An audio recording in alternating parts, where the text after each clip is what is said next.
mzaliwa wake wa kwanza na jina lake huyo mke ni Tamari. Kwa kwenye ndoa kuna kuozeshwa.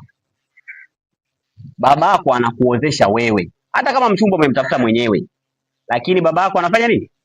Anahusika kwamba kijana nenda ufanye nini? Nenda uoe. Mimi wakati nataka kuoa nilikuwa zangu Dar es Salaam.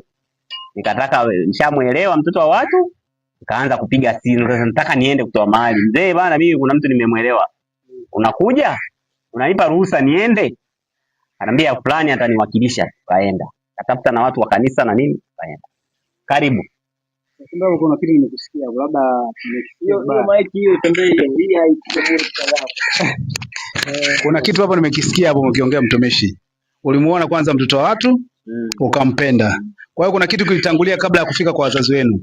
Kuna kitu kwanza, kuna msingi ulianza before nyinyi kufikisha hivi vitu kwa wazazi.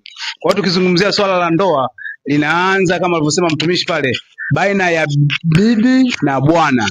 Wao wenyewe wanaanza kutengeneza urafiki ndani ya kutokana na matakwa ya Biblia inavyosema. Alafu baadaye mkishakubaliana, urafiki wenu ushakuwa mkubwa, mkishakubaliana kufika hatua ya ndoa, ndio vinafikishwa kwa wazazi. Baina hao wazazi ndio wanakubaliana, si kama alivyosema mtumishi pale, si ndio? Hao nimekuelewa vibaya? Sio mara zote. Sio mara zote kwamba lazima nyinyi mjuane. Sababu tunaona ndoa ambayo hata nabii wa Mungu Ellen White alicomment, yani anaitaja kama mfano wa vijana, ni ndoa kati ya Isaka na Rebeka. Ambao yeye aliletewa mke. Lakini kwa mazingira ya kwetu pia kuna mtu alioa wa kumuona binti akawapata wazazi wake wakamruhusu kuoa. Sawa? Kwa mfano kama Yakobo, yeye amemuoa nani? Yeye ndiye alikuwa wa kwanza kumuona Lea na kumuona Raheli kule ujombani. Wakachukua hatua ya kufanya nini? Ya kuozesha. Kwa hiyo pande zote mbili kimaandiko zinakubalika. Amenyosha mkono ndugu. Kwa maana ndio hicho nitaka kusema. Ni kwamba kama ndio point hiyo. Yaani ni kwamba ni hicho kwamba hata ukiangalia huyo Isaka aliambiwa tu habari hizo afa akaletewa nani? Mwanamke. Tuko sawa sawa. Kwa hiyo inategemea wewe kama umemrizia, inawezekana kipindi hicho hata kama mtu hajamuona, alivyoletewa yule mwanamke Isaka aliona bongo mdala nani? La mwanamke upande wake pia.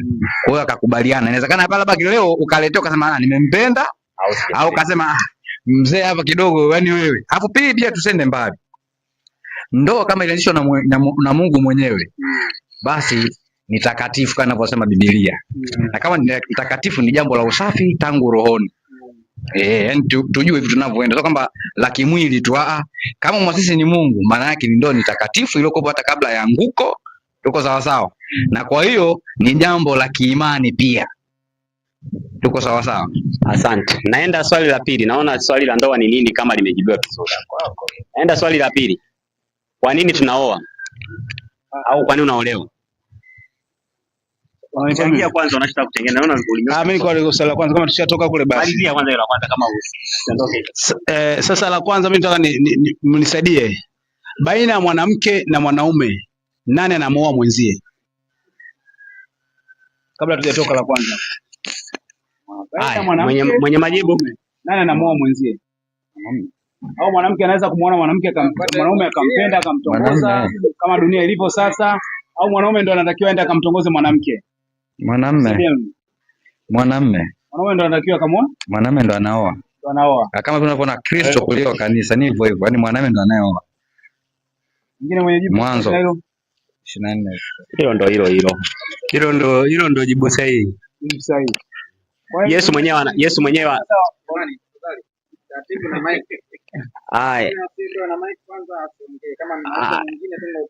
sawa. Haya. Yesu anasema si ninyi mlio nichagua, bali ni mimi niliyewachagua. Tena nikawaweka mwende mkazae nini? Matunda. Kwa hiyo ndoa kuna mchaguaji na mchaguliwa.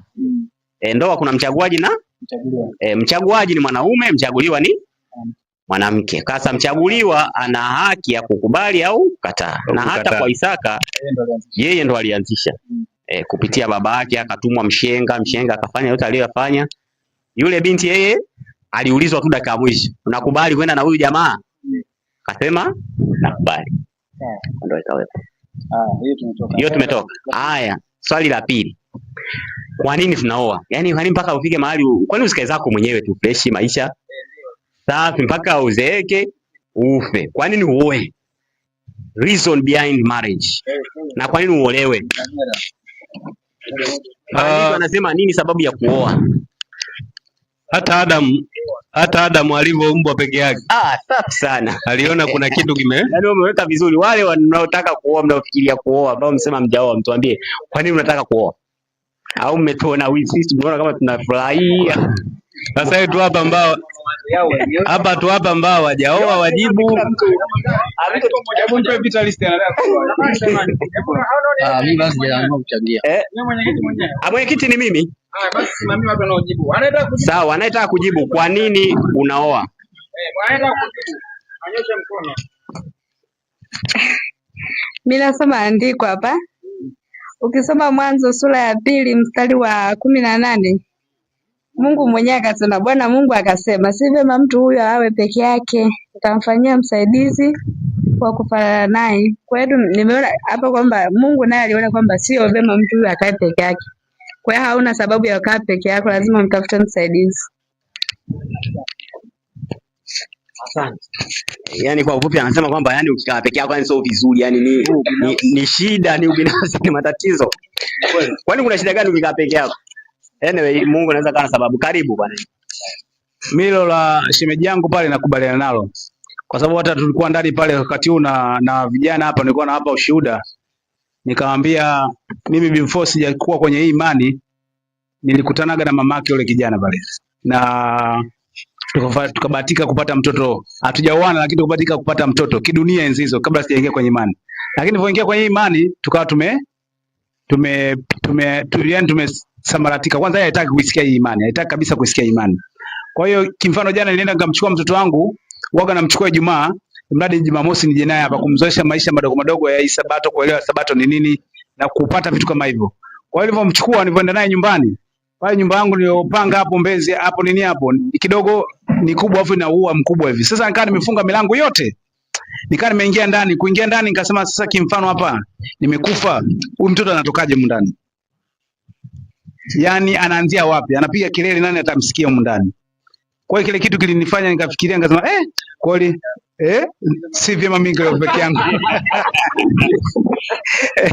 Asante. Kwa hiyo shemeji yangu pale ameshindilia vizuri sana.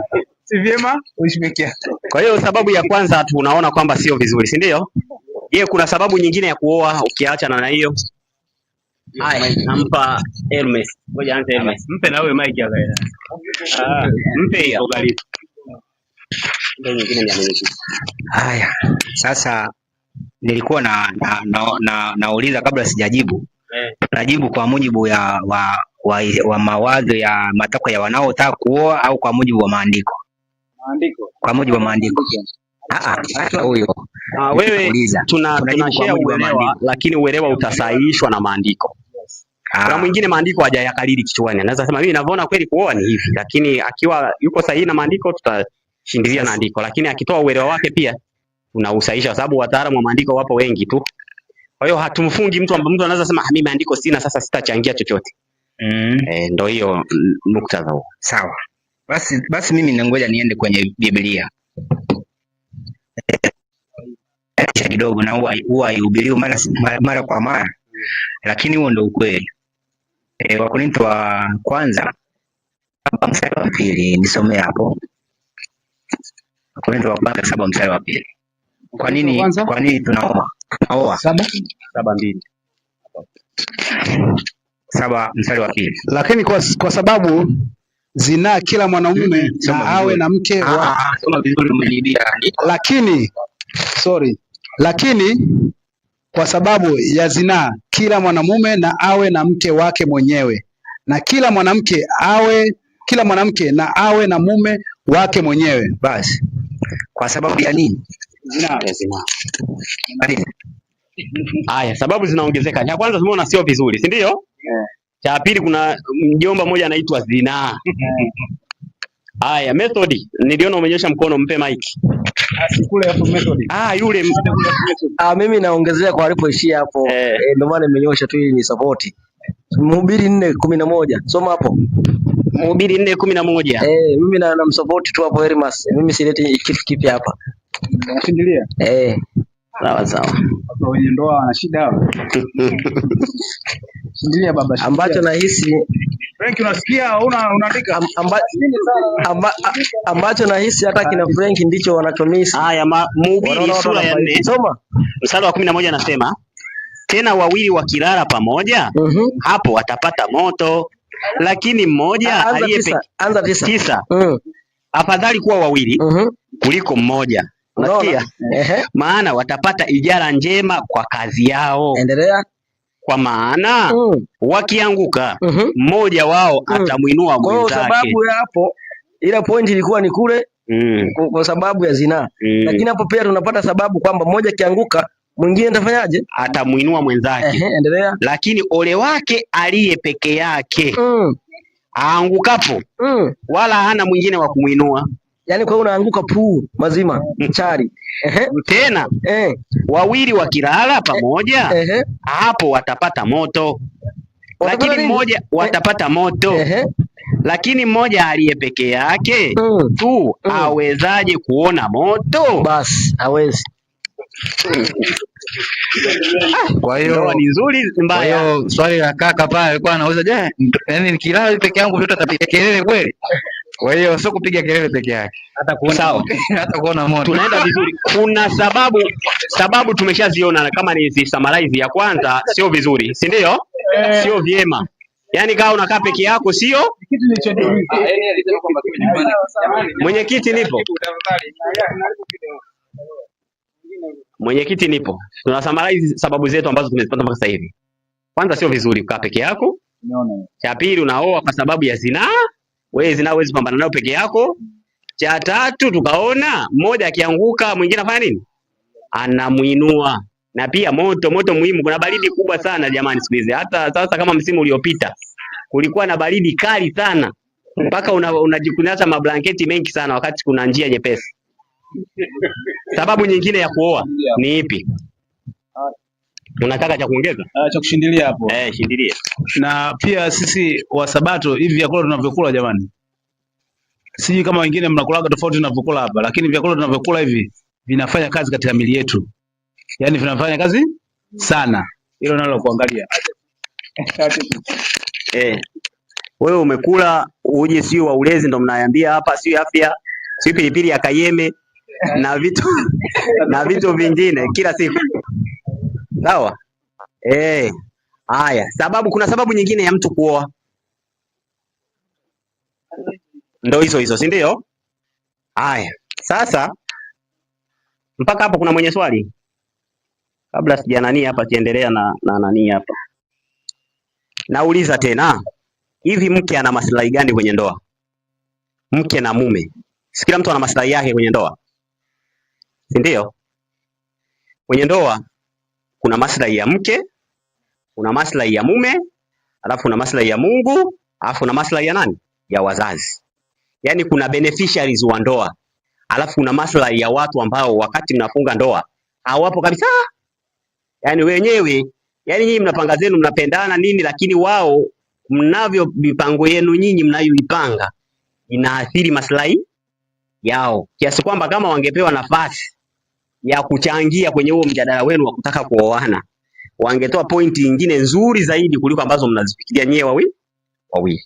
Na hao sio wengine, ni watoto hao. Wana maslahi makubwa kwenye nini? Kwenye ndoa. Kwa hiyo mke ana maslahi yake, mume ana maslahi yake. Labda kwa generally maslahi ya mume kwenye ndoa na maslahi ya mke ni yapi? Nini kinakuja kwenye akili ya mwanaume anapotaka kuoa? Kiachana na hizi general reasons za kuoa. Anategemea nini? Yaani unatarajia utapata kitu gani mbali na hivi vilivyotajwa? Jonas, ushawahi kufikiria ukitaka kukioa utapata kitu gani zaidi? Yaani maslahi, una maslahi gani kwenye ndoa kama mwanaume? Kwa uelewa wangu mdogo, hapa sina andiko.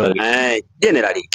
Kwa uelewa wangu mdogo, kioa, faida ya kwanza ni kuijaza dunia. Kwa sababu Mungu anasema tuzae tuongezeke tuijaze.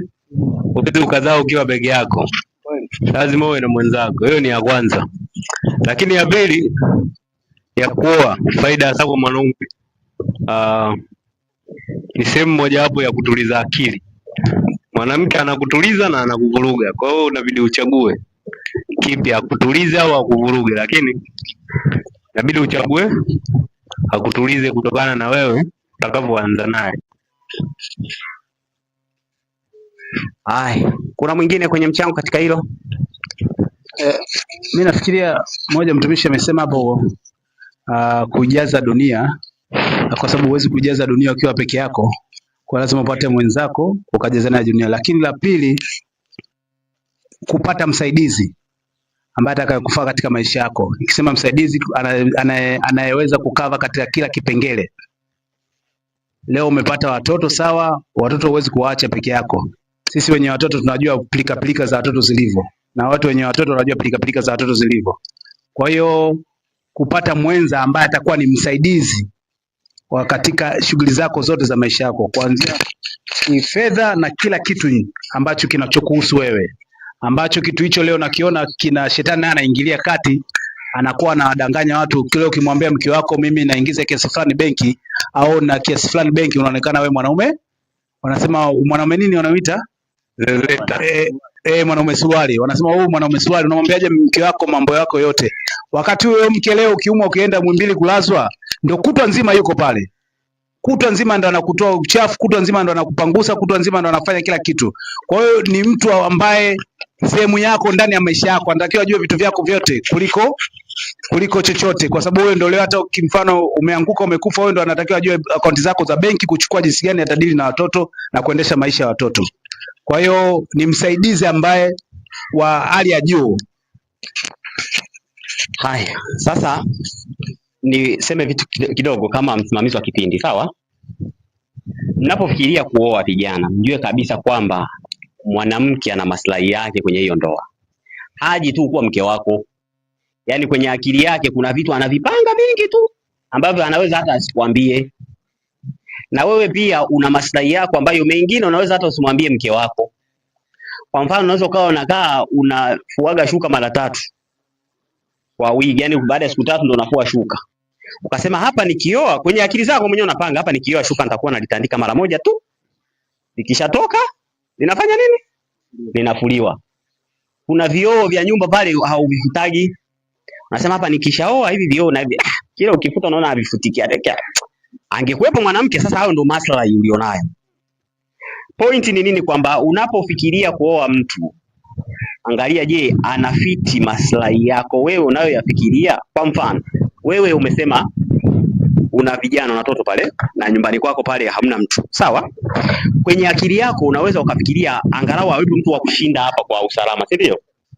Alafu kaoa mtu na asishinde pale.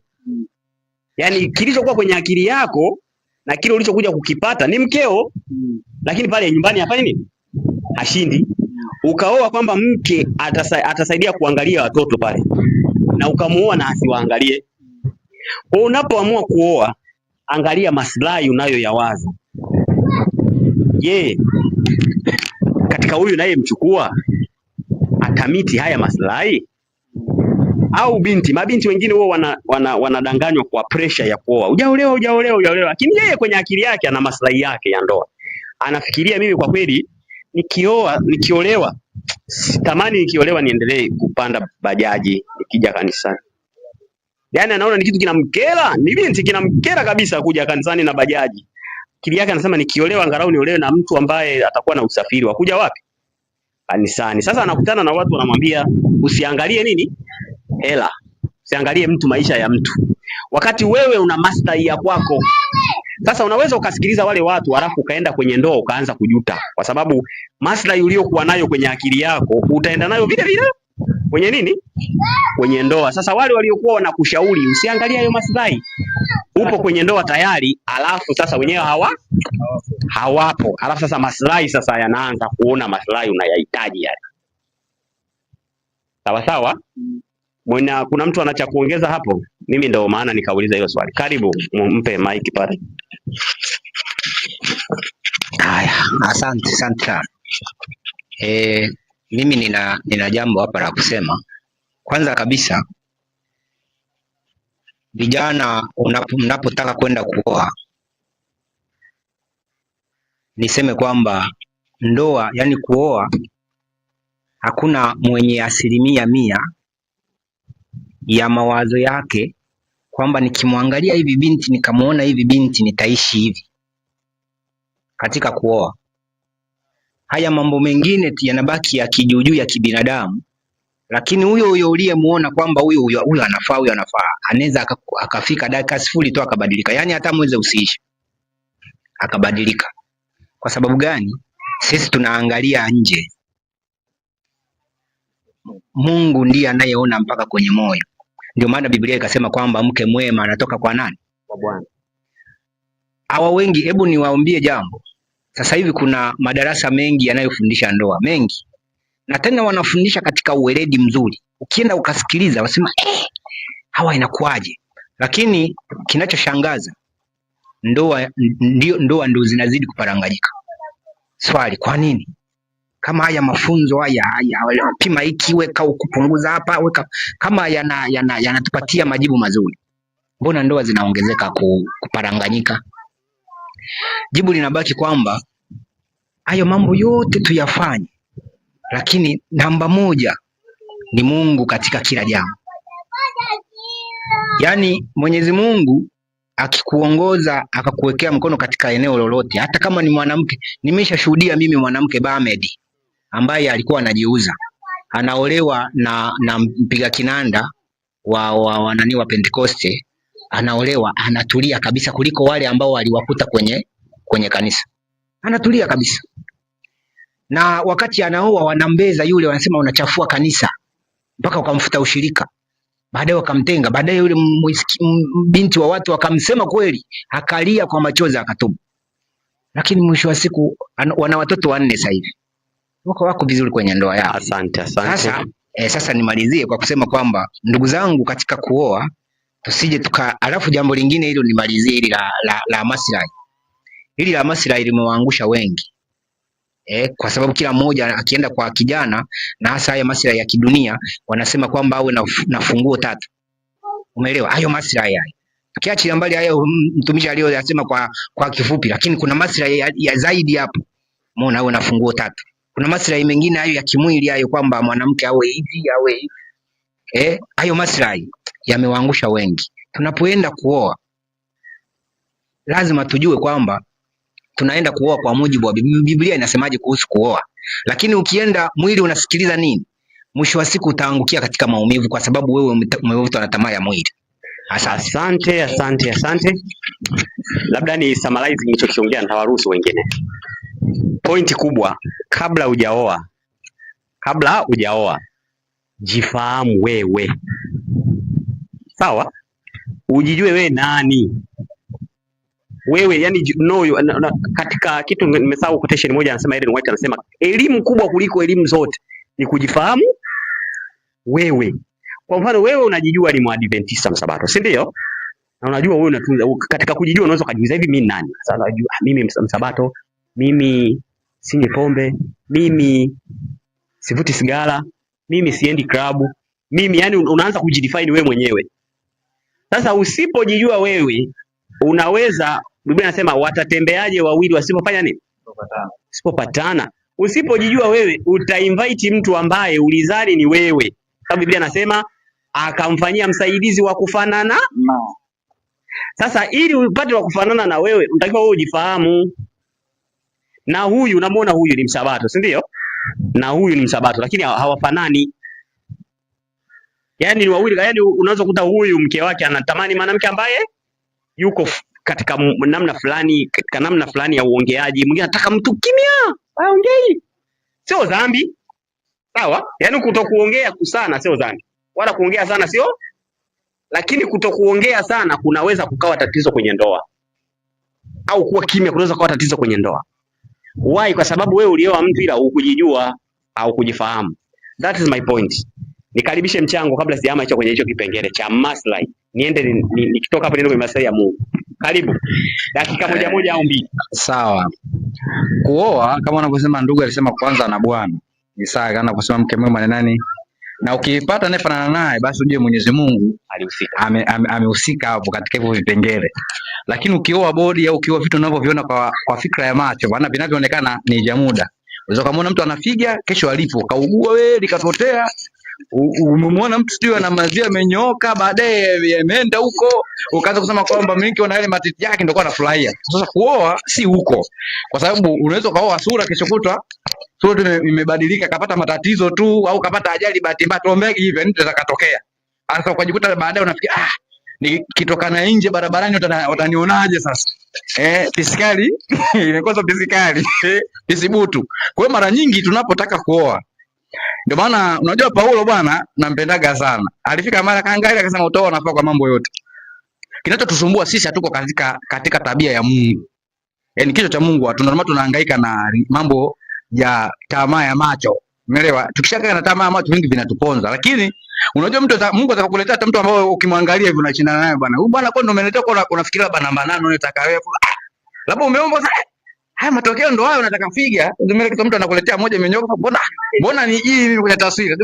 Kwa hiyo viko vitu vingi unaweza mtu baadaye vikabadili ndoa. Ulichokitarajia ni umeoa, umezama pisikali, baadaye kabadilika. Unataka maziwa sidondoke chini ukajua na yatabaki hivyo milele. Kwa hiyo unakuta matatizo yafanyaje? Yamebadilika. Kwa hiyo maumbile huwa yanabadilika, hata mwanamume wengine tunabadilika.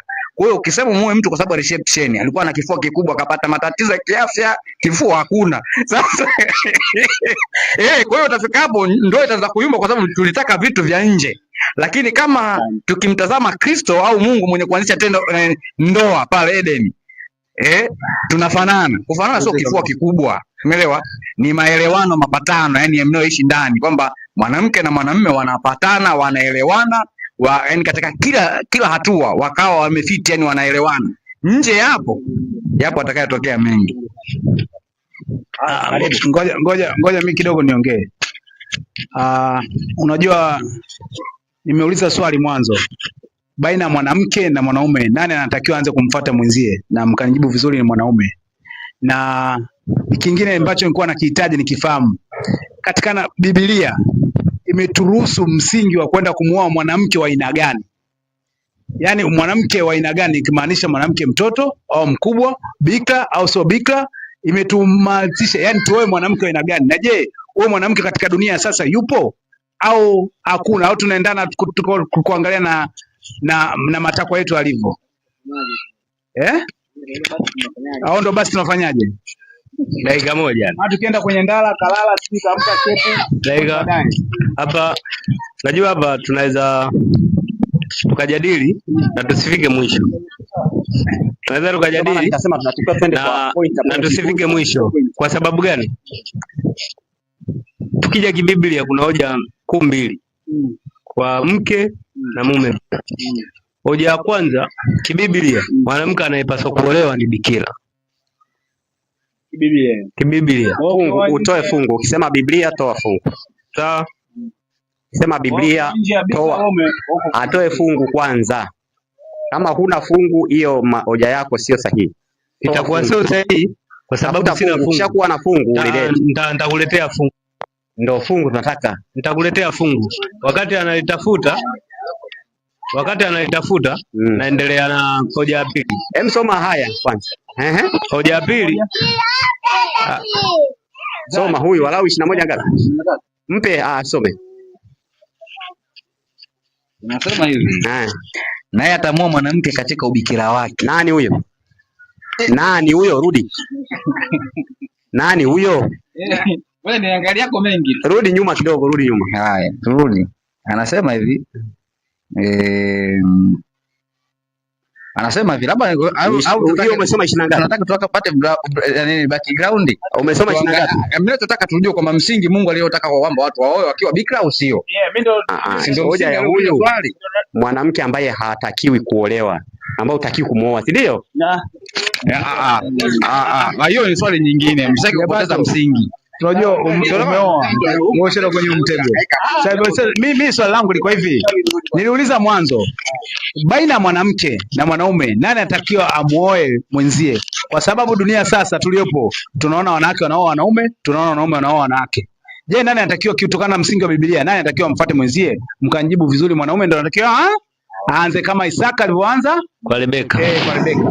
Nikarudi swali la pili. Je, mwanamke ambaye anatakiwa aolewe, kuna wengine wanasema unaweza kuoa Mwarabu, unaweza kuoa Mchina, unaweza kuoa Mzungu, au ni lazima uoe katika kabila lenu, au ni lazima au ni lazima tuoe mwanamke ambaye ni bikra? Kwenye Biblia kuna zungumziaje? Yani katika hilo tunasimamia vipi? Lazima awe bikra au lazima atoke kwenye kabila lenu, au unaweza kuoa tu mwanamke from nowhere? Ndio maana nikasema pointi kwanza tusikize, yani somo ni pana, twende kwa pointi ambazo zitasaidia hata kwenye nyakati zilizokuwepo.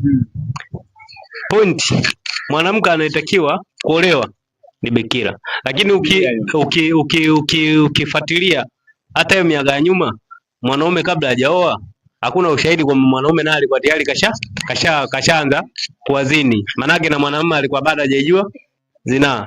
Lakini leo hii kutokana na maadili yamepotea, imani imepotea. Mimi sijawa na mke tayari wanawake 6 7 nishamaliza. Mwanamke na haja wanaume tayari anajua wanaume 4 5. Kwa hiyo hayo unaweza usihukumu, ukaamua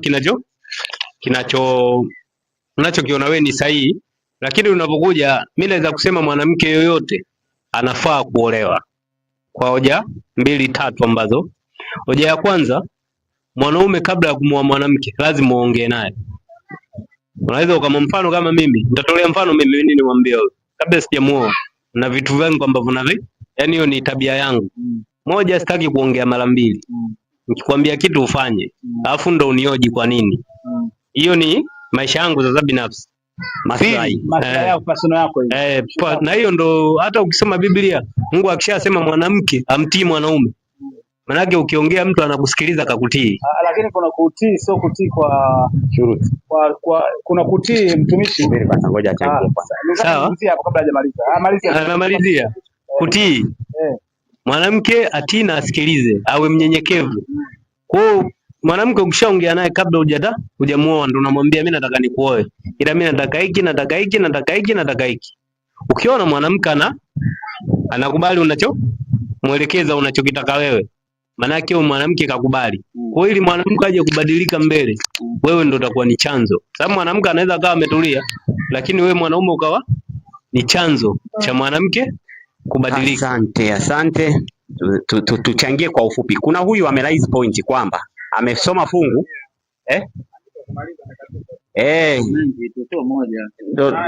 kuna hoja hapa imeraiziwa kwamba mwanamke anayetakiwa kuolewa ni mwanamke bikra. Unajua ikisharaiziwa kwamba ni mwanamke bikra, manake ambaye sio bikra hutakiwi kumuoa, si ndio?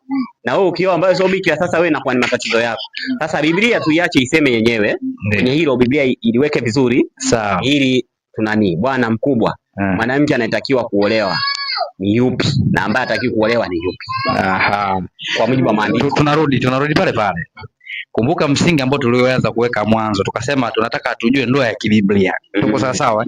Sasa tuangalie, je, wote tunaoa kwenye mfumo wa kibiblia? Kama Mungu alitaka watu waolewe wakiwa na bikra, tuko sawa. Na kama huja kuta bikra unarudisha, tuko sawa. Ndio Biblia ukisoma vizuri ulikuwa unarudisha.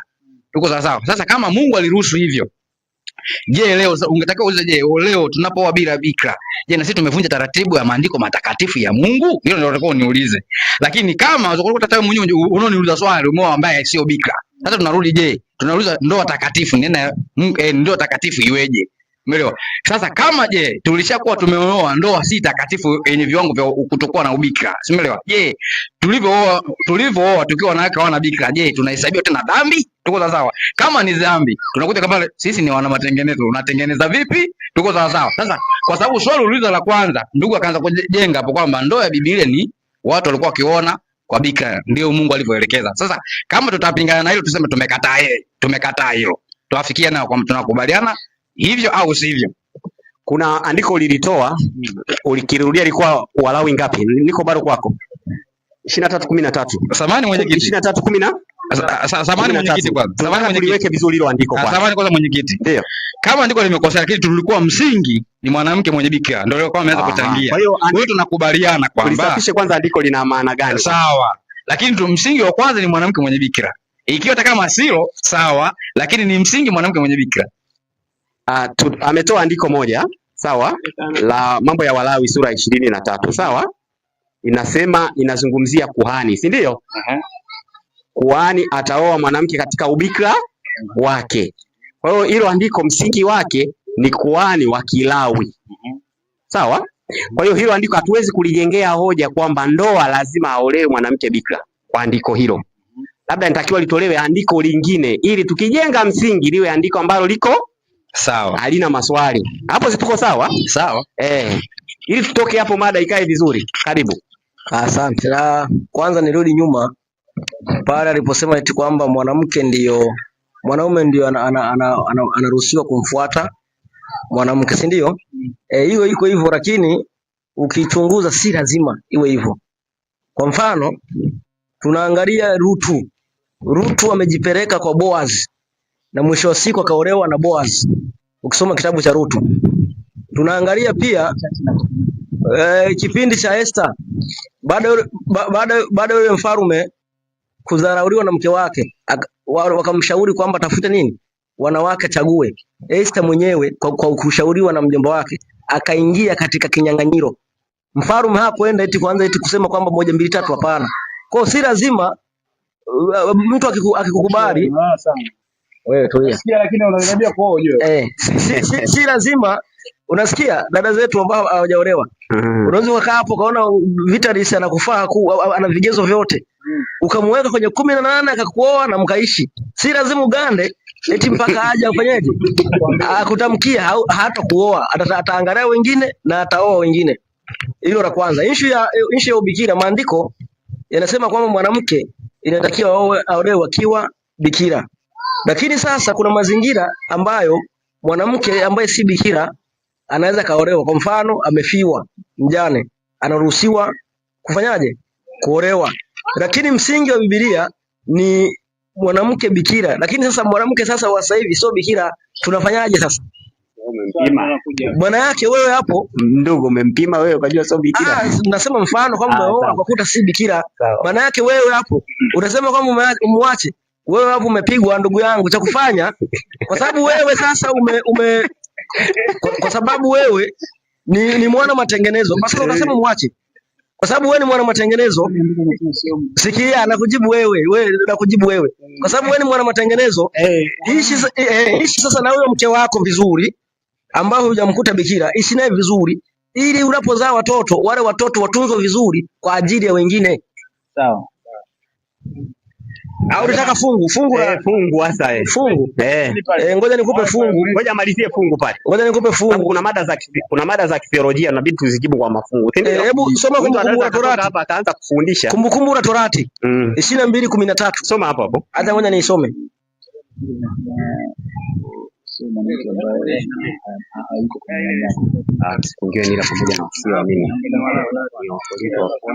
Kumi na tatu hiyo, ngoja nikusomee. Inasema, sikilizeni sasa, kwa sababu mwanzoni ulikuwa kuna uwawa ili kuonyesha watu wako serious. Inasema hivi, mtu akimtoa mke akamwingilia na kumchukua na kumchukia, yani ukimchukua mke umeenda huko umegundua kwamba umemwingilia na kumchukia. Inasema kisha akamshtaki mambo ya aibu, kumzushia jina baya, akasema nimetwaa mwanamke huyu, nami nilipomkaribia sikuona kwake alama za ubikira. Ndipo babaye yule kijana na mamaye watakapotoa alama za yule kijana za ubikira, wawatolee wazee wa mji langoni, na baba yake yule kijana awaambie wazee, mwanamume huyu nilimpa binti yangu awe mkewe, naye amchukia. Angalieni, amemwekea mambo ya aibu, asema sikuona kwa binti yako alama za ubikira, nazo hizi ndizo alama za binti yangu za ubikira.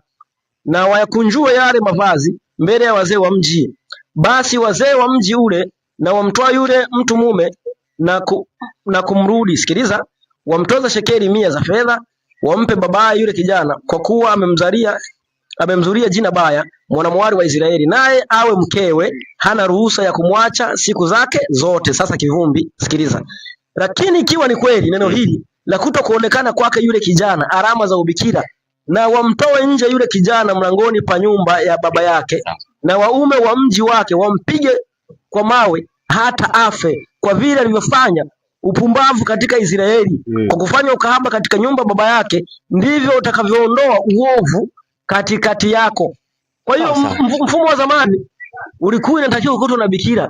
Kama ulikuwa hauna, ilikuwa inatakiwa upigwe ufe. Sasa hata sasa hivi ukienda kwa mfano ndoa nyingi za kijijini, mwanamke anapoolewa anatandikiwa shuka mpya nyeupe. Kwa hiyo bibi mtu anajitokeza pale, anakuja anaangalia vipi, kuna kitu kimeenda nini hivyo. Kwa hiyo wakikuta kweli ni bikira, inabidi wewe mwanaume utoe zawadi, yani huwa wanatoa vitenge, vitu vya thamani, wanampa mzazi wa binti kama kumheshimisha kwamba kweli umemtunza binti yako. Kama hamna, mama mtu anakuwa na aibu, ingawa sasa hivi sasa watu huwa wanafichiana aibu, wanasema kwamba ni kweli nimekuta yupo, anampa kitenge, lakini wanafunika kombe mwanadamu. Kwa hiyo iko hivyo. Hata Yusufu. Haya, kuna andiko naliongeza hapo. Kuna pointi pale imetajwa kwamba binti atakuwa amefanya ukahaba katika nyumba ya baba. Kumbe kahaba sio lazima awe anajiuza, si ndio? Akisha nani pale mambo yakiharibika ashakuwa nani? Kumbe definition ya kahaba kwenye Biblia ni pana zaidi. Sasa ukisoma kitabu cha 16 wa Korinto wa kwanza 6:15 anasema, je, hamjui ya kuwa miili yenu ni viungo vya Kristo? Basi ni vitoe viungo vya Kristo na kuvifanya viungo vya kahaba? Hasha. Sasa kuna kahaba ambaye alikuwa haamini injili, si ndio? Alifanya ukahaba kutokana na kutokuamini injili. Sawa? Lakini Biblia inasemaje? Na aliwatwalia mme mmoja nipate kumletea Kristo bikira safi. Binti alikuwa haamini injili, si ndio? Na katika kutokuamini kwake injili akapoteza ubikira wake. Lakini sasa ameamini injili, amekuwa kiumbe kipya katika nini? Katika Kristo. Je, anahesabiwa kwamba si bikira au bikira? Nilikuwa natakiwa nichangie hapo, lakini umeniwahi kitu ambacho nilikuwa nataka. Kwa sababu kwanza tunasema maana sichukulie tu wanawake peke yao, eti ndio wao wanaume, eti ndio wao mabika. Na wewe mwanaume inakuaje kama wewe sio bika? Ni sawa na ile kesi kwamba yule mwanamke alikutwa anazini, eti wamempeleka kwa Yesu, amwambia apigwe mawe au vipi? Wamempeleka tu mwanamke peke yake, mwanaume akwepo. Je, yule mwanamke alikuwa anazini peke yake? Jibu ni hapana, si ndio? Kwa hiyo swala la kwanza la bikira kutoka ni swala la uzinzi. Na swala la kupiga mawe na nini, hiyo ni mambo ya Agano la Kale. Umeelewana eh? Kwa hiyo kwa sababu ina maana yule mwanamke hakuzini peke yake, alikuwa amezini na mwanaume. Kwa hiyo swala linalosababisha ubikira utoke kwa mwanamke ni uzinzi. Na uzinzi mwanamke afanye peke yake. Umeelewana eh? Anafanya na watu wengine. Sasa je, tujichunguze na sisi ambao tunataka tuoe kwamba wewe unasema unataka utafute mwanamke bikira, wewe hujawahi kuzini? Na wewe ni bikira? Ndege wawili ndio wanao. Kwa hiyo huna ubikira wote afu unataka Mungu akupe mwanamke ambaye eti kajitunza vizuri wakati wewe ulishindwa kujitunza. Umeelewana? Alafu kingine pia sio kwamba lazima upate. Kwa sababu gani? Mwanamke mwingine unaweza kukuta amebakwa. Umeelewa? Imetokea matatizo, imetoka kwa design hiyo. Kwa hiyo kusema eti hapaswi kuolewa kwa sababu hiyo. Lakini kitu ambacho alikuwa anaongelea mtumishi ni kwamba mtu ulikuwa na maisha ya nyuma ambayo ulikuwa unaishi katika dhambi kabla hujapata wokovu. Ulikuwa mzinzi, ulikuwa mlevi, ulikuwa nini. Vitu hivyo ukaviacha, ukawa kiumbe kipya. Kwa hiyo wewe unastahili neema ya kuoa na kuolewa regardless ya hali ya nyuma uliokuwa nayo. Hiyo hali ya nyuma uliokuwa nayo itakuwa tu ni makovu ambayo hayawezi kufutika. Kama hiyo bikira ndo ameshaipoteza, haiwezi kurudi, lakini ni makovu. Lakini hayo makovu hayakunyimi wewe wokovu. Na hisi mimi mchango wangu ni huo hapa. Asante. Fungu ile hapa lisome. Wakorinto wa pili sura ya 5 mstari wa 17. Soma hapo nani? Anasema hivi hata imekuwa mtu akiwa ndani ya Kristo amekuwa kiumbe kipya, ya kale yamepita, tazama yamekuwa mapya. Mtu alikuwa na ya kale ukoo ambayo yalimfanya mpaka akawa, ametolea mfano mzuri hapa ndugu yetu, mpaka akawa muuza baa Medi, lakini akiwa ndani ya Kristo amekuwa kiumbe kipya, ya kale yamefanya nini? Yamepita. Lakini habari gani mtu ambaye, binti ambaye ni mtu wa imani lakini ni mzinifu? Biblia inasemaje? Sawa? Tusome waraka wa kwanza wa Korinto sura ya 5, nianzie mstari wa 9 nadhani. Ngoja nifike pale ili nijue naanzia wapi. Waraka wa kwanza wa Yohana sura ya 5 mstari wa 9. Anasema hivi: naliwaandikia katika waraka wangu kwamba msichangamane na wazinzi. Sisemi msichangamane kabisa na wazinzi wa dunia hii, au wenye kutamani, au wanyang'anyi, au wenye kuabudu sanamu, maana hapa ingeliwarasimu kutoka katika dunia. Lakini mambo yalivyo, naliwaandikia kwamba msichangamane na mtu aitwaye ndugu, ikiwa ni mzinzi, au mwenye kutamani, au mwenye kuabudu sanamu, au mtukanaji, au mlevi, au mnyang'anyi. Mtu wa namna hii msikubali hata kula naye. Maana yanihusu nini kuwahukumu wale walio nje? Ninyi hamumhukumu hao walio ndani. Lakini hao walio nje Mungu atawahukumu. Ninyi mwondoeni yule mbaya miongoni mwenu. Kwa hiyo mtu ambaye ni ndugu wa imani, lakini unajua huyu ndugu wa imani lakini mchafu, usimuoe. Karibu. Mbesi, naona hapo umepata cha kuchanga. Haya, asante sana. Bwana, mimi naomba nigusie katika eneo moja ambalo inawezekana tafsiri ya sasa hivi na tafsiri ya Biblia zinatofautiana, na au sisi wenyewe tunashindwa kuzitofautisha. Ni hivi ndugu zangu, katika Kiswahili cha kisasa cha sasa hivi, Kiswahili unaposema binti unamaanisha ambaye hajaolewa, si ndio? Sasa ili neno bikra katika tafsiri ya Biblia haikutumia neno bikra.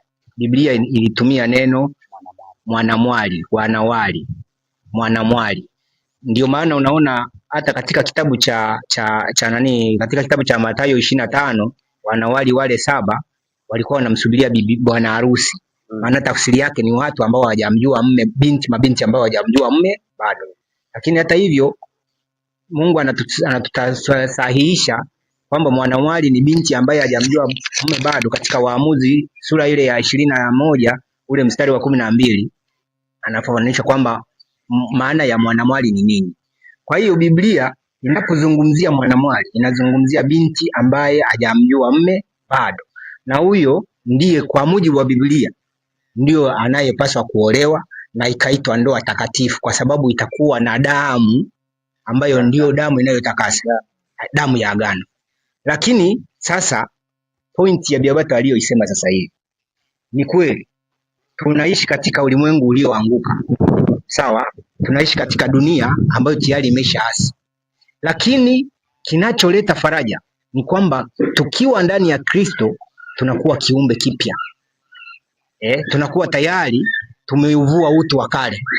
Kwa hiyo hiyo ndio tafsiri. Kwa hiyo tusije tukaondoka na hiyo mambo ya kiume ukategemea hapa kupata bikra, utashindwa kuoa, au saa nyingine utakuwa na hatia. Kwa hiyo nilikuwa naomba tuliweke wazi hilo kwamba tafsiri ya Biblia iko vile vile, lakini sasa hivi tuko katika ulimwengu wa nini? Ulimwengu ulioasi.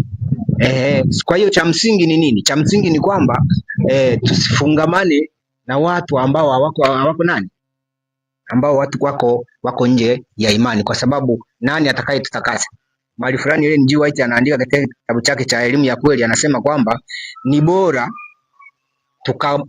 tukakosa mbele za Mungu alafu atatusamehe, lakini kuliko kumkosa Mungu mbele za shetani, kwa sababu hakuna atakayetusamehe. Kwa hiyo haya makosa tunayaishi katika makosa, lakini tukiwa ndani ya Kristo tunakuwa kiumbe kipya. Kwa hiyo nafikiri ndoa itazamwe katika mtazamo huo. Wale wanaotaka kuoa tusije mkaanza kutafuta vigezo vya Biblia vya wanawali. Asante. Haya, ameiweka vizuri. Sasa kipindi chetu kitamu, lakini muda umetutupa nini mkono. I think bado yapo mambo mengi ya kuangalia na ambayo tunaweza tukayaangalia hata kwenye kipindi kijacho. Kipindi chetu tutafute hata siku tukiweke tuendelee nacho, kipindi cha afya ya ndoa. Bado dakika 8. Sawa? Kwenye nani anastahili kuolewa, si tumepaweka vizuri? Mwanaume hapa tukumgusia, yani kana kwamba yeye anashuka kutoka mbinguni. Hivi kuna mwanaume ambaye hatakiwi kuoa? Hataki kuoa? Ndio, nani? Atoashi wa kujifanya mwenyewe.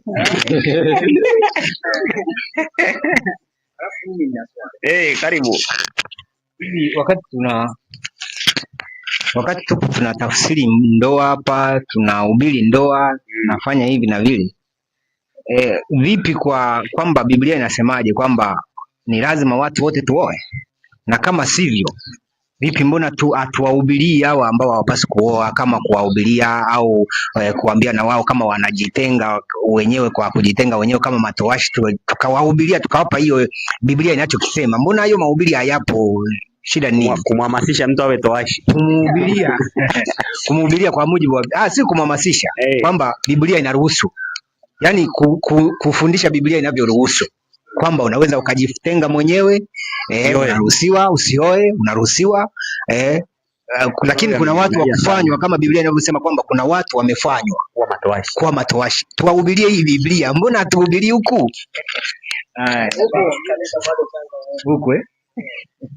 Unajua mwalimu Paulo kwa kuongoza alisema kabisa, kama ukiona umejiweka ukafika mahali ukaona joto baridi kale, hujafungwa kutokufanyaje kuoa.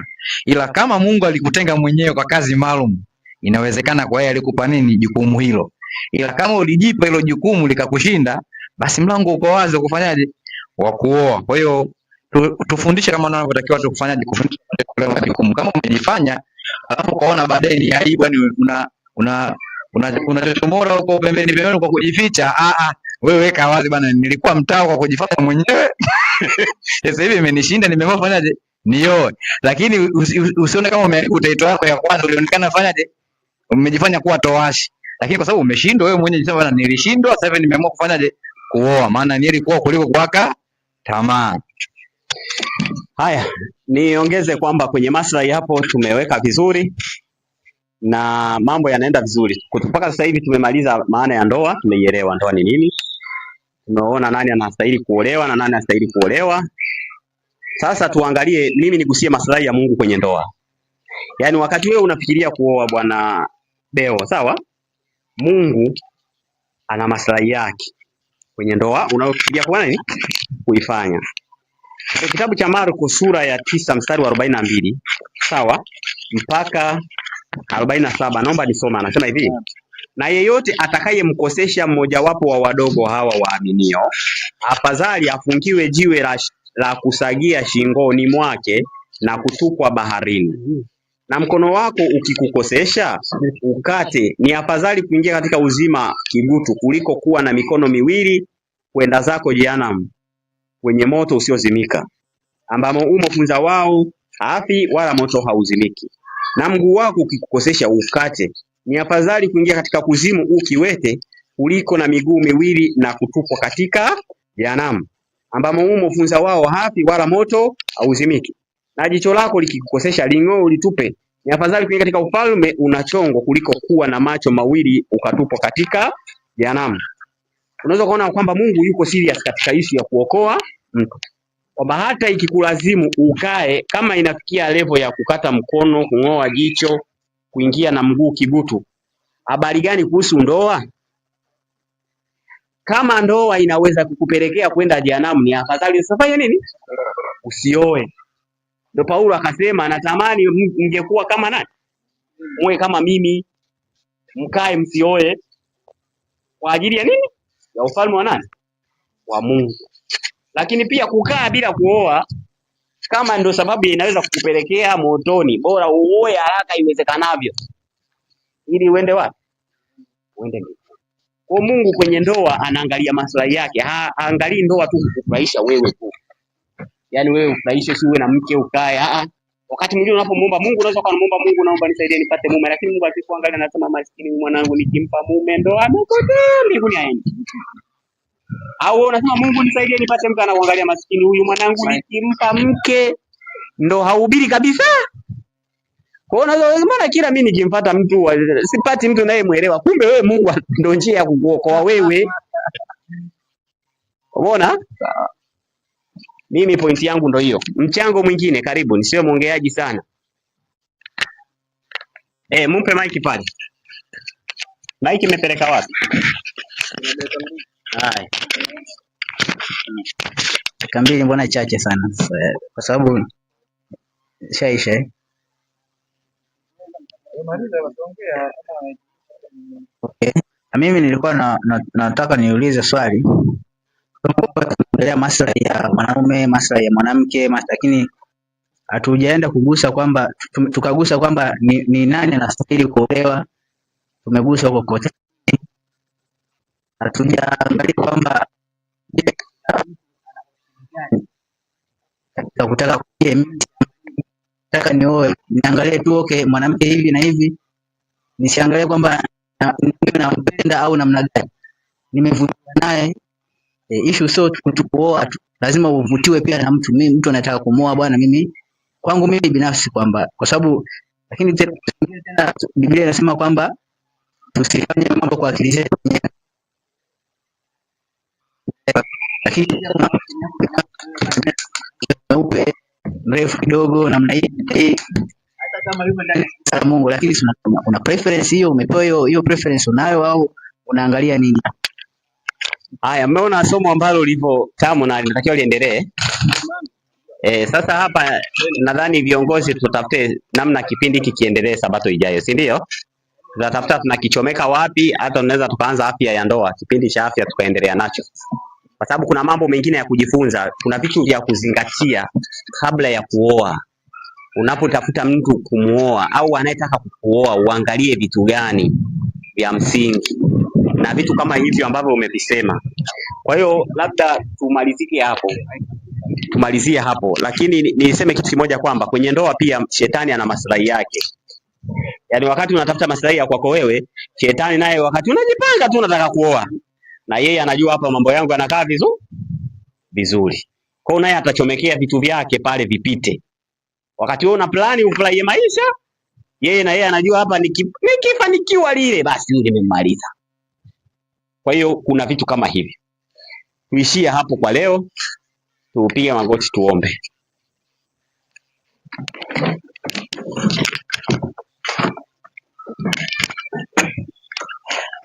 Baba mwema, tunakushukuru kwa neema na rehema na fadhili zako zilizo nyingi. Umetufundisha mambo machache kuhusiana na ndoa, lakini mambo haya ni mengi, tunatamani kujifunza yote na kuyaelewa. Tusaidie pia tutakapata nafasi nyingine tuendelee na somo hili kwa jina la Yesu Kristo. Amen.